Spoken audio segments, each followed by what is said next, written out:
سب سے پہلا کام کیا کرنا ہے؟ ایک دم سے قضاء عمری شروع نہ کرو، زیادہ بوجھ ہو جائے گا. قضاء عمری تو پڑھنا لازم ہے، لیکن پہلے تھوڑا سا اپنے آپ کو ادا نمازوں کا عادی بنا لو. 40 دن تو بناؤ نا کم از کم عادی، پھر اس کے بعد قضاء عمری شروع کرو. ایک دم سے زیادہ بوجھ آ گیا تو نہ ادھر کے رہو گے نہ ادھر کے رہو گے.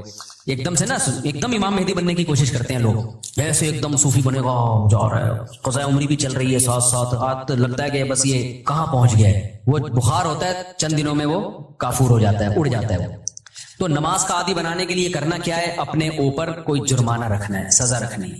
بھائی مجھ سے اگر فجر کی نماز چھوٹ گئی تو اس دن ناشتہ بولو نہیں کرو. ناشتہ اسی دن ہوگا جس دن فجر کی نماز ہوگی. سزا دو اپنے آپ کو. حکیم اختر صاحب رحمہ اللہ تعالیٰ فرمایا کرتے تھے یہ کتنی بڑی بے غیرتی ہے کہ اللہ نے کہا تھا نماز پڑھو فجر کی، آپ اللہ کا حکم آپ سے اتنا سا پورا نہیں ہوا اور صبح پراٹھے کھانے کے لیے ناشتے پہ بیٹھ جاتے. کتنی بڑی بے غیرتی ہے نا کہ اللہ کی نعمتوں سے تو پھوڑنے کے لیے آ جاتے ہیں، بس جو اللہ نے کام لگایا وہ ہو نہیں رہا. تو غیرت کا تقاضا بھی ہے، فجر گئی تو ناشتہ بھی گیا. اے اللہ ہمارے منہ سے تو نوالا اترے گا نہیں. کتنا مزہ آتا ہے صبح ناشتہ کرنے میں نا، آپ کو نہیں آتا مجھے تو بہت آتا ہے. خیر کتنا لطف ملتا ہے جب بھوک لگ رہی ہو اور انسان مزے کا ناشتہ کرے. تو یہ اللہ ہم سے کام بہت کم لیتا ہے، نعمتیں ہمیں بہت زیادہ دیتا ہے. اور اس فجر پڑھنے میں بھی ہمارا ہی فائدہ ہے، سکون ہمیں ہی مل رہا ہے، صحت بھی اچھی ہوتی ہے، جلدی اٹھنے میں آکسیجن ملتی ہے.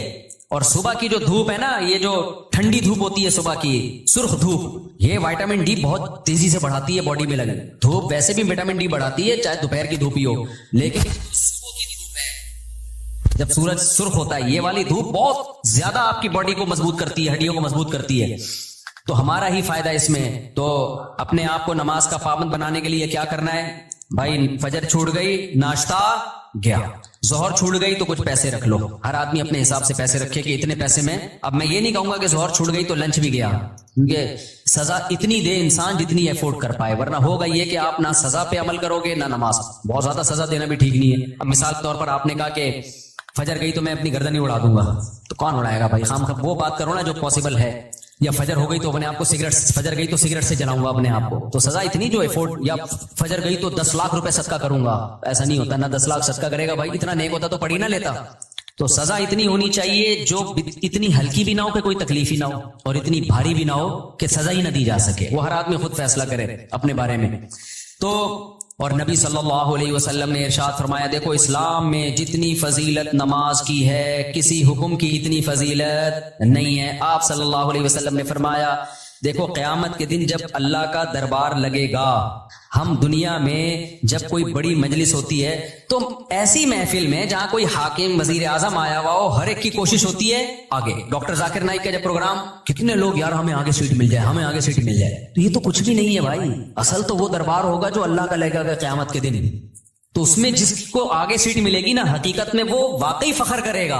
تو نبی صلی اللہ علیہ وسلم نے فرمایا اس دن آگے کا ٹکٹ کس کو ملے گا؟ حدیث کا مفہوم بیان کر رہا ہوں کہ نمازوں میں جو سب سے آگے ہوا کرتے تھے، اگلی صف میں ہوا کرتے تھے. کیونکہ اللہ کا ایک دربار دنیا میں لگتا ہے جس میں اللہ نظر نہیں آتا، ہمیں بس ایمان لائے ہیں بھائی اللہ کا دربار ہے، تو غیب ہے. تو اس میں جو آگے آگے ہوگا، تو جب سچی مچی کا دربار لگے گا جس میں اللہ موجود ہوگا، تو نبی صلی اللہ علیہ وسلم نے فرمایا جو صف میں سب سے آگے ہوتے تھے قیامت کے دن بھی وہ اللہ کے ہاں سب سے آگے ہوں گے. اور جو صفوں میں جتنا پیچھے ہوتے تھے قیامت کے دن بھی وہ صفوں میں اتنا پیچھے ہوں گے. کچھ لوگوں کی عادت ہوتی ہے ایک رکعت نکالنا فرض ہے. ہمارے محلے میں ایک صاحب ہوا کرتے تھے، فجر میں لازمی ایک رکعت نکلتی تھی ان کی.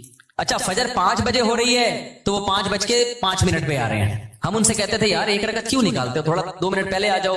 کہتے یار اصل میں رات کو نیند پوری نہیں ہوتی. پھر جب نماز 5:15 پہ ہوئی تو بھی ایک رکعت نکل رہی ہے. یہ ایک بیماری ہے، میں آپ کو بتا رہا ہوں بھائی. اب تو 15 منٹ زیادہ مل گئے نا، تو زیادہ مل کے ان کی نیند اسی حساب سے آگے جا رہی ہے.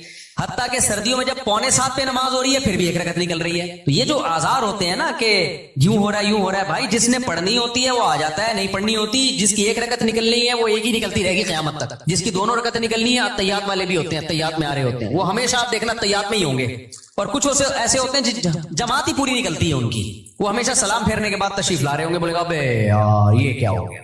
تو اور کچھ ایسے ہیں جنہوں نے پڑھنی نہیں ہے. تو جب میں اور آپ کوشش کریں گے نماز کی پابندی کی، تو بھائی تکبیر اولیٰ کی پابندی کے ساتھ صف اول میں کیونکہ نبی کی جو بشارتیں آپ صلی اللہ علیہ وسلم نے صف اول کے لیے دی ہیں وہ دوسری صف کے لیے اور آخری صف کے لیے نہیں ہے. آپ صلی اللہ علیہ وسلم نے فرمایا لوگوں کو اگر پتا چل جائے کہ صف اول میں کتنا ثواب ملتا ہے تو اتنی لڑائیاں ہوں کہ قرآن اندازی کی نوبت آئے. پورا محلہ وہ جو اجر ملے گا نا قیامت کے دن، جو پروٹوکول ملے گا اللہ کے دربار میں، وہ لوگ اپنی آنکھوں سے دیکھ لینا، وہ قیامت کا منظر اللہ دکھا دے کہ صف اول والے آج کہاں ہیں. تو نبی نے فرمایا محلے والوں میں جھگڑا ہوگا، ہر آدمی کہے گا تیرے باپ کی سیٹ ہے جو آگے پہلے سے بیٹھا ہوا ہے. صحیح ہے نا؟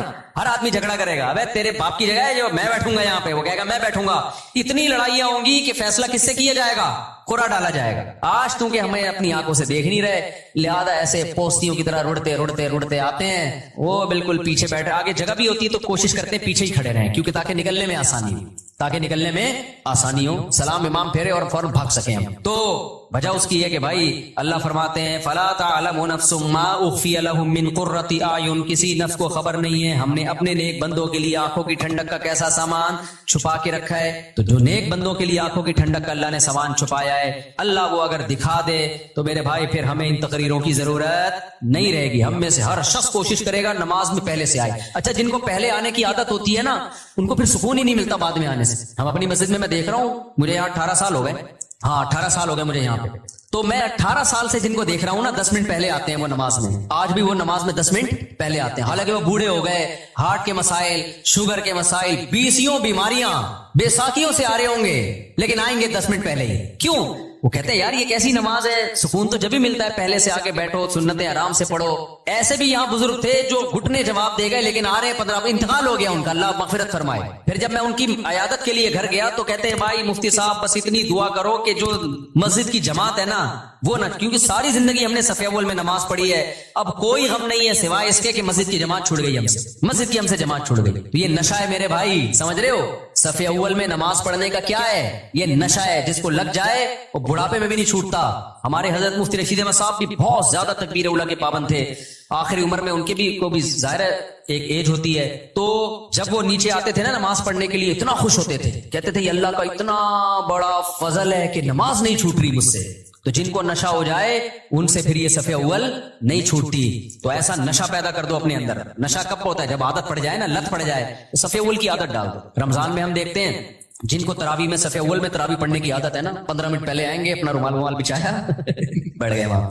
کیوں؟ کہتے ہیں یار مزہ ہی نہیں ہے پیچھے کھڑے ہو کے نماز پڑھنے کا. اور یہ لوگ زیادہ سکون سے نماز پڑھ لیتے ہیں. اور جو کنفیوز ہوتے ہیں آج پڑھنی ہے کہ نہیں پڑھنی، تو وہ آئے گا پہلے بیٹھے گا پیچھے وضو میں بیٹھا رہے گا، نلکا کھول کے ہاتھ صاف کرتا رہے گا، ایسے پھر کوئی باتیں کرے گا، پھر پیچھے ٹیک لگا کے بیٹھ جائے گا، چلو 2-4 رکعتیں نکل جائیں کیا ہیں، پھر 1 آدھ رکعت میں رکوع میں جب امام جائے گا تو شامل ہو جائے گا. تو اس سے آپ کا دل ہی نہیں لگے گا نماز میں. تو کام وہی اچھا ہوتا ہے جو پابندی کے ساتھ اور مکمل فوکس بنا کے کیا جائے. نبی صلی اللہ علیہ وسلم نے ہر چیز میں احسان کا حکم دیا. پتہ ہے آپ کو احسان پتہ ہے کسے کہتے ہیں؟ ایکسیلنسی.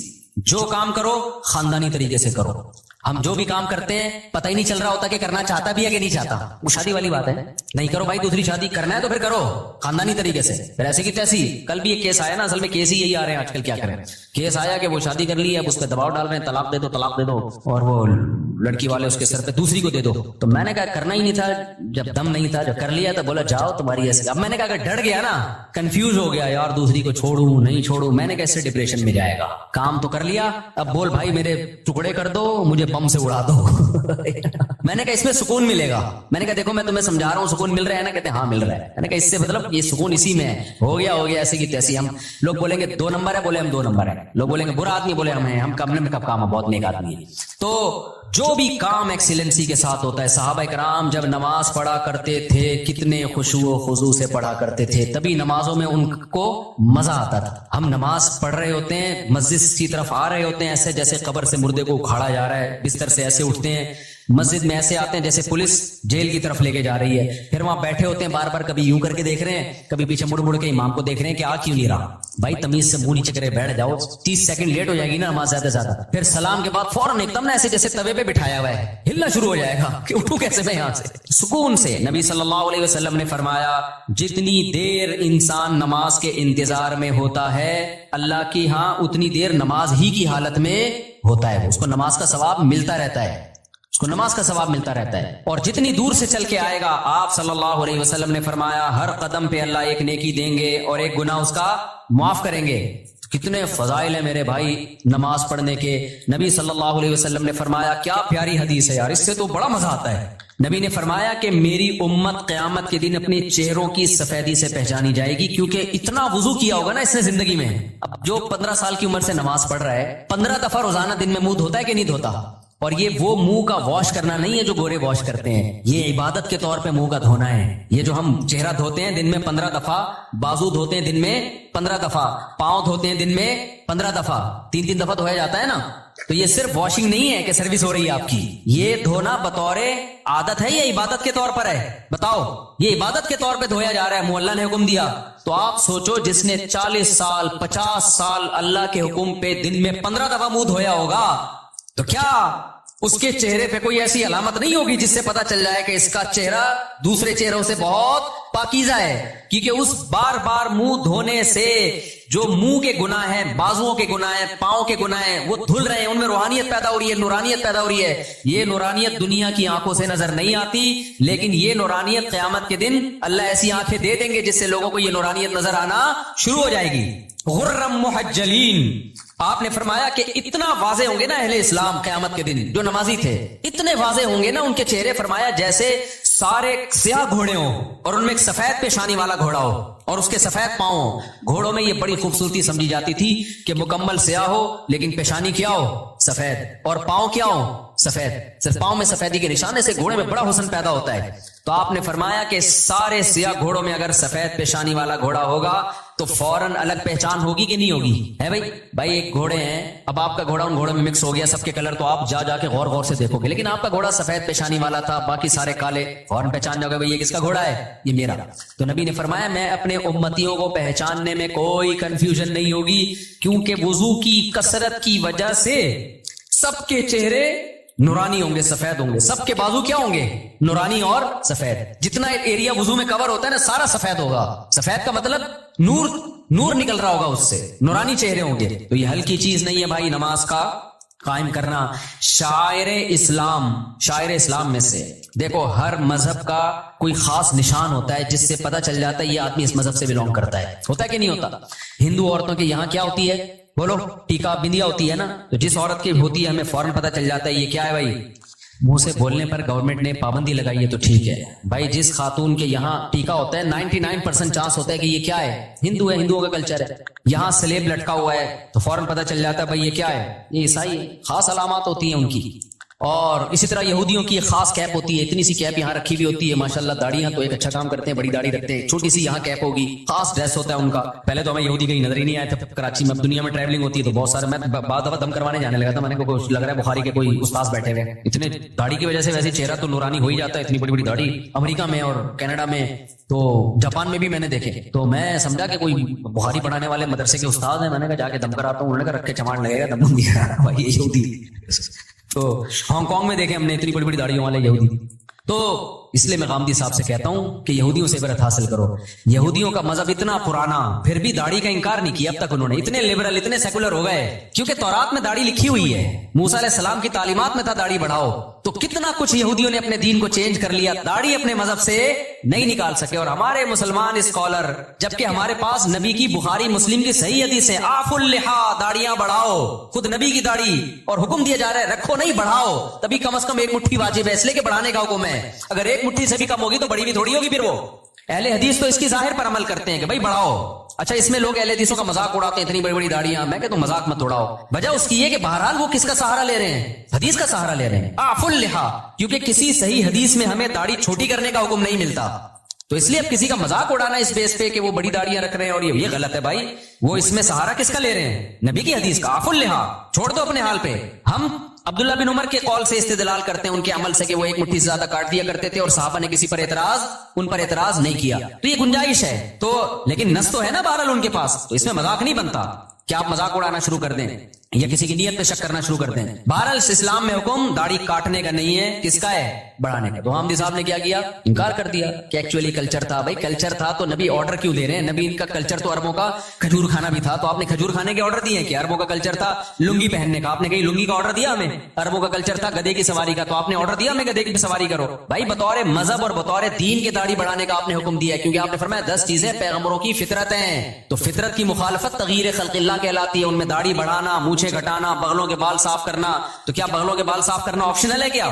کرو نہ کرو آپ کی مرضی. نہ کاٹنے پڑیں گے آپ کو, ناخن کاٹنا, یہ سب ایک ہی حدیث کا حصہ ہے.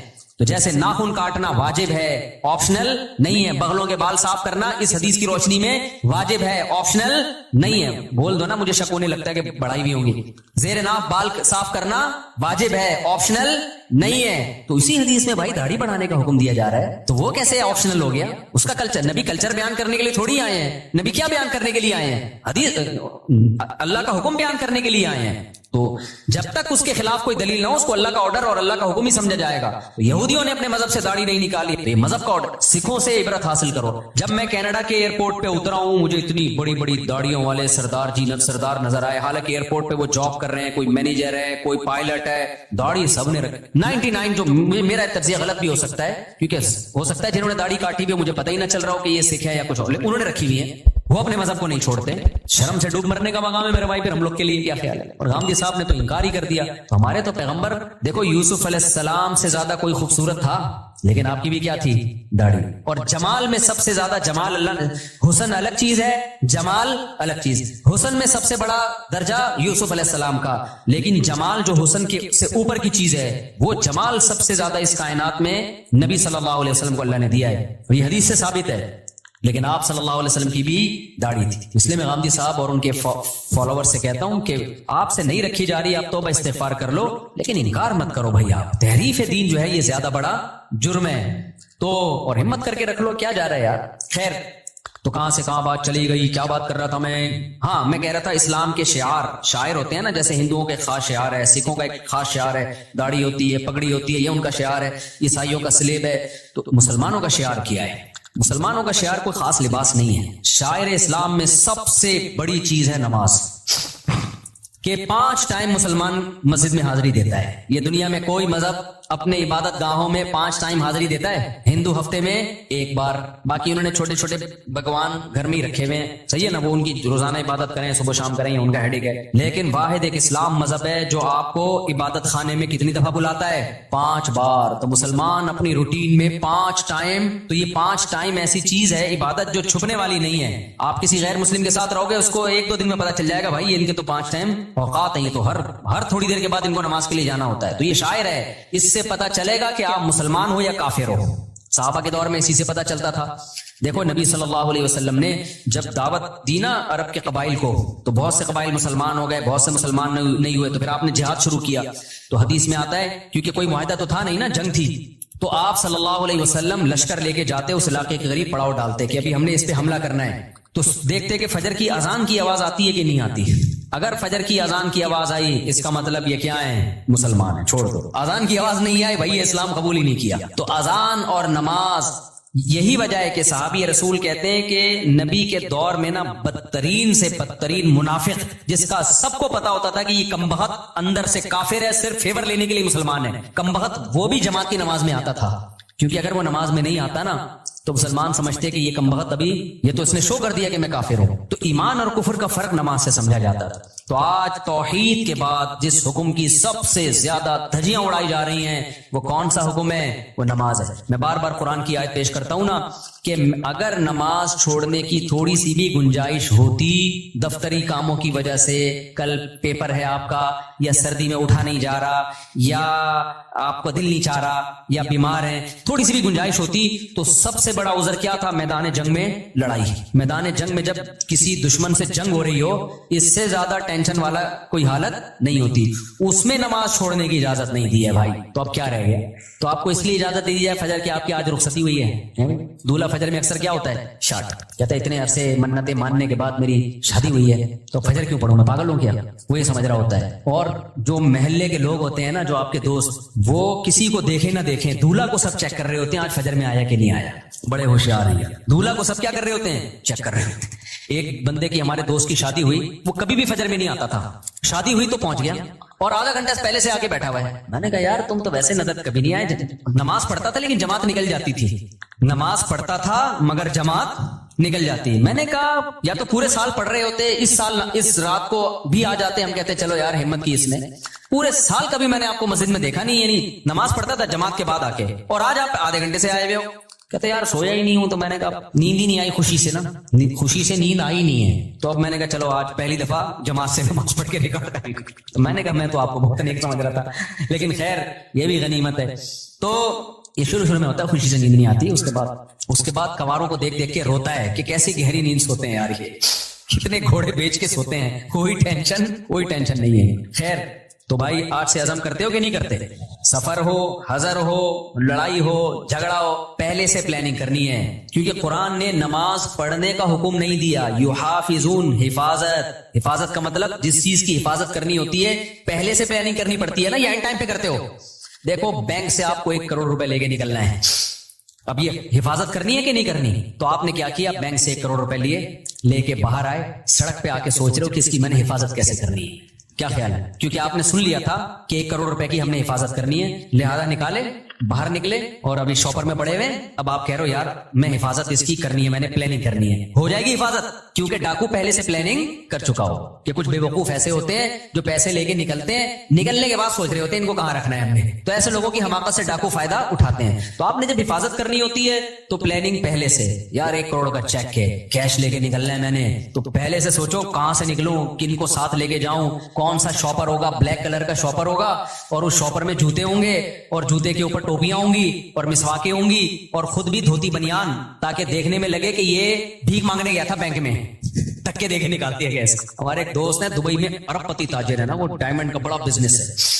وہ لوگ ڈائمنڈ لے کر آتے ہیں افریقہ سے, افریقہ میں ڈائمنڈ نکلتا ہے نا, وہاں بڑی لڑائی ہے, اتنے سے ڈائمنڈ کروڑوں روپے کا ہوتا ہے. میں نے کہا لاتے کیسے ہو؟ کہتے ہیں بھائی بڑی محنت کرنی پڑتی ہے, ہم جاتے ہیں, حالانکہ اتنا بڑا تاجر ہے وہ دبئی میں, اس کی بہت, میں نے جا کے دیکھا اس کا بزنس نا. تو کہتے ہیں ہم ایسے جاتے ہیں افریقہ کے جہاں پر یہ ڈائمنڈ نکلتا ہے نا, ہم دھوتی پہنتے ہیں, اوپر پھٹا ہوا بنیان, ایسے لگتا ہے کہ بیچارے کو 2 ٹائم سے کھانے کو روٹی نہیں ملی. کہہ رہے ہیں ایسے جا رہے ہوتے ہیں خراما بالکل غریبوں والا, لوگ سلام کر رہے ہوتے ہیں, ہو سکتا ہے کوئی 5 روپے ڈال دیتا ہو جیب میں, یار یہ میری طرف سے, منہ بھی ایسا بناتے ہیں کہ لگے کہ کبھی کھانے کو ملا ہی نہیں ہے اس کو. اور کہتے ہیں جو اگلا ہوتا ہے نا, جو ہمیں ڈائمنڈ دیتا ہے, وہ بھی ایسا ہی ہوتا ہے, اسے دیکھ کے بھی کوئی یہ نہیں کہہ سکتا کہ اس کی دھوتی میں ڈائمنڈ رکھا ہوا ہے. ایسے کہتے ہیں پارسل ہوتا ہے, وہاں سے آتا ہے, یہاں سے لیا کسی کو, کیونکہ اگر یہ جائے نا لینڈ کروزر میں بیٹھ کے 3 پیس سوٹ اور ٹائی میں, تو ڈاکو کو پتا چل جائے گا کہ یہاں خربوزے خریدنے نہیں آیا ہے. صحیح ہے نا؟ تو پلاننگ پہلے سے کرنی پڑتی ہے جب چیز قیمتی ہوتی ہے. بینک سے پیسے لینے تو پہلے سے پلاننگ, یار یہ کیش اماؤنٹ لے کے نکلوں گا کیسے, میں کون سے راستے سے جانا ہے, کس گاڑی میں جانا ہے. اور سونے کے تاجر جو میرے جاننے والے ہیں وہ ایسے ہی کرتے ہیں, وہ کہتے ہیں ہم پھٹپٹی سی بائک, اب ایسا نہ ہو ڈاکو پھٹپٹی بائکوں کو لوٹنا شروع کر دیں اس چکر میں. کہہ رہے ہم جب زیادہ گولڈ لے کے جانا ہے, پٹپٹی سی بائک ہوتی ہے اور بالکل ہی ایسے ہولیا ہوتا ہے, جا رہے ہوتے ہیں, کوئی بھی نہیں روکتا ہمیں. تو کیا ہوتا ہے, یہ نماز کی بھی حفاظت کے لیے پہلے سے پلاننگ کرنی پڑے گی. اب سفر ہے آپ کا, ٹرین میں جانا ہے, جہاز میں جانا ہے, پہلے سے بھائی نماز کیسے پڑھوں گا. اب جیسے میرا سفر ہوتا ہے نا, تو میں کیا کرتا ہوں, عصر کی نماز اگر ایئرپورٹ پہ ہے, مجھے پتا ہے مغرب جہاز میں ہوگی, تو بھائی جہاز میں وضو کرنا بڑا مسئلہ ہے, تو واش روم سے پہلے فارغ ہو جاؤ, عصر کا وضو مغرب میں چلانا ہے.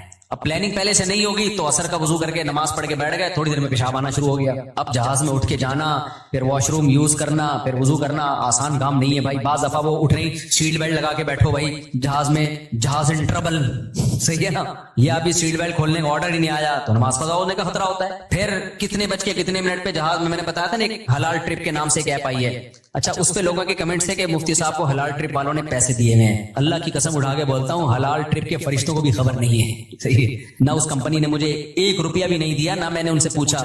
مجھے تو چونکہ وہ ایک اچھی ایپ لگی, بھائی نماز ضائع ہونے سے بچانے کے لیے نمازوں کی ٹائمنگ جہازوں میں اس سے پتہ چل جاتی ہے, اس لیے میں نے بتا دیا. تو اگر وہ اس سے ایگریمنٹ کرتے نا تو میں تو اناؤنسمنٹ کرتا ہی نہیں, پھر کیونکہ پھر میرے اوپر سوالیہ نشان ہوتا, میرا اپنا ضمیر ملامت کرتا, بھائی تو پیسوں کے چکر میں